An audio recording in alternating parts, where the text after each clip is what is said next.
1251 का होगा।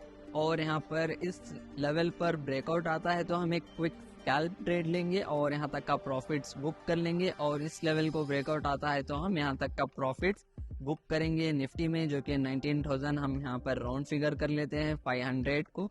तो 19,500 का हमें टारगेट मिल सकता है निफ्टी में। तो ये एक बहुत ही स्ट्रॉन्ग सपोर्ट होगा निफ्टी फिर से ट्रेंड करने के लिए, तो ये सपोर्ट बने रहना बहुत ही ज़रूरी है। तो चलिए अब हम बैंक निफ्टी पर चलते हैं।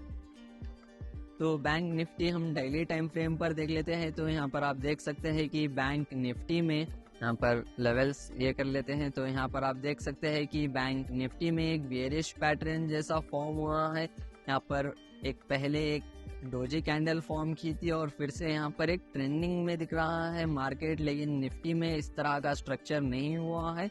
तो बैंक निफ्टी थोड़ा सा नेगेटिव है। तो चलिए अब हम 15 मिनट्स टाइम फ्रेम पर चलते हैं। तो यहाँ पर हम 15 मिनट्स टाइम फ्रेम पर आ चुके हैं और यहाँ पर जो गैप हुआ था यहाँ पर गैप फिल हो चुका है और यहाँ पर मार्केट सपोर्ट भी ले चुका है बैंक निफ्टी में। और बैंक निफ्टी के लिए भी ये बहुत ही इम्पोर्टेंट सपोर्ट है, क्योंकि आज ही बैंक निफ्टी ने इस सपोर्ट पर 2 बार टेस्ट किया है और यहाँ पर आप देख सकते हैं कि तुरंत ही बायर्स ने इस सपोर्ट जोन से किस तरह से पुश कर दिया था अपसाइड के लिए। तो बैंक निफ्टी में भी ये सपोर्ट इम्पोर्टेंट रहेगा और इस लेवल को ब्रेकआउट आ जाता है तो हम यहाँ तक का प्रॉफिट्स बुक कर सकते हैं बैंक निफ्टी में, जो कि 44,500 का लेवल होगा।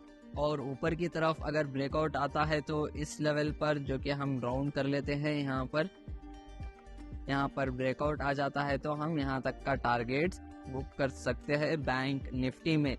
तो इस रेंज में जब तक मार्केट रहेगा तब हम कुछ नहीं करेंगे।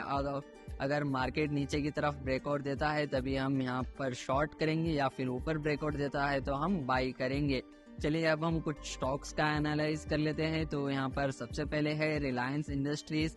रिलायंस इंडस्ट्रीज में इसलिए पिक किया हूँ क्योंकि रिलायंस इंडस्ट्रीज में एक डीमर्जर होने वाला है, इसीलिए आज यहाँ पर आप देख सकते हैं कि अराउंड 4% यहाँ पर रैली किया है स्टॉक ने।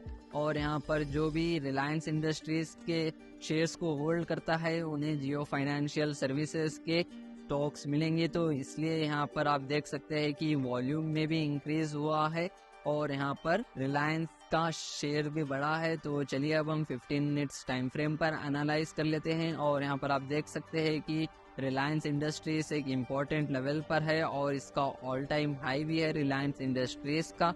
तो अब हम 15 मिनट्स टाइम फ्रेम पर आते हैं। यहाँ पर एक बुलिश पैटर्न फॉर्म हुआ है रिलायंस इंडस्ट्रीज में, जैसा कि आप यहाँ पर देख सकते हैं कि फ्लैग एंड पोल पैटर्न है। यहाँ पर मॉर्निंग सेक्शन में रैली किया और फिर से यहाँ पर साइडवेज हो चुका था मार्केट। तो यहाँ पर हम लेवल्स को मार्क कर लेते हैं जिस तरह से ट्रेड करेंगे। तो यहाँ पर मार्क कर लेता हूँ मैं लेवल्स को।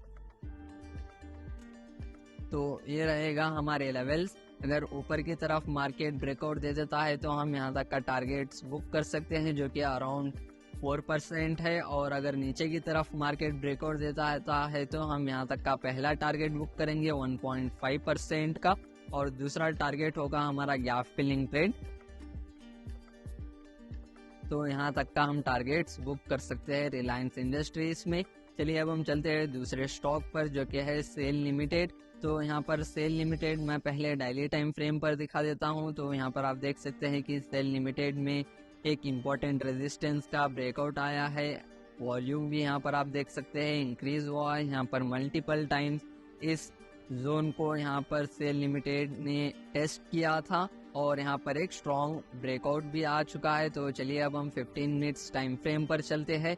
और इसमें भी आप देख सकते हैं कि एक बुलिश पैटर्न फॉर्म हुआ है, जैसे कि मॉर्निंग सेक्शन में ही एक रैली भी थी, पुल बैक लिया और फिर से यहाँ पर हायर लेवल्स पर पुश कर चुका है मार्केट। तो अगर कल के दिन मार्केट गैप अप ओपन हो जाता है यहाँ पर तो हम डायरेक्ट प्राइस एक्शन को वेट करेंगे और डायरेक्ट बाई एंट्री लेंगे। और अगर साइडवेज से यहाँ पर ओपन होता है तो हम वेट करेंगे कि मार्केट यहाँ से पुल बैक लेके फिर से रैली कंटिन्यू करे। तो हम यहाँ पर इस लेवल्स को मार्क कर लेते हैं ब्रेकआउट आने के लिए।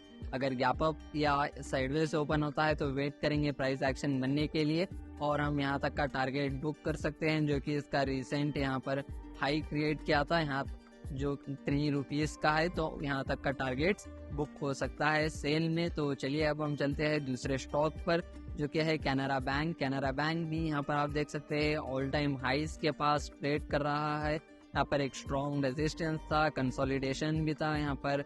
अगर हम टाइम फ्रेम की बात करें तो यहाँ पर अराउंड 60 डेज तक कंसोलिडेट किया इस रेंज के पास, और फिर से इसी रेंज के पास यहाँ पर एक कंटिन्यूअस मोमेंटम है कैनरा बैंक में। और हो सकता है कि कल के दिन यहाँ पर एक पुल बैक ले तो हम शॉर्ट कर सकते हैं, या फिर ब्रेकआउट दे देता है इस लेवल को तो हम बाई कर लेंगे। तो मैं यहाँ पर एक मार्क कर लेता हूँ लेवल्स को। चलिए अब हम 15 मिनट्स टाइम फ्रेम पर देखेंगे।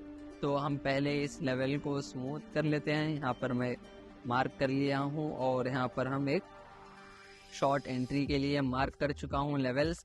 तो अगर ब्रेकआउट आता है नीचे की तरफ तो हम यहाँ तक का टारगेट बुक कर सकते हैं। अराउंड 2.5% है, 8 रुपीज़ का टारगेट हो सकता है। स्टॉप लॉस ऑफ 2 रुपीज़ या 3 रुपीज़ का मेंटेन कर सकते हैं। अगर ऊपर की तरफ ब्रेकआउट आता है या फिर साइडवेज ओपन होता है तो आप यहाँ पर एक एंट्री लेंगे, एग्रेसिव एंट्री लेंगे, और यहाँ तक का आप स्टॉप लॉस मेंटेन करेंगे।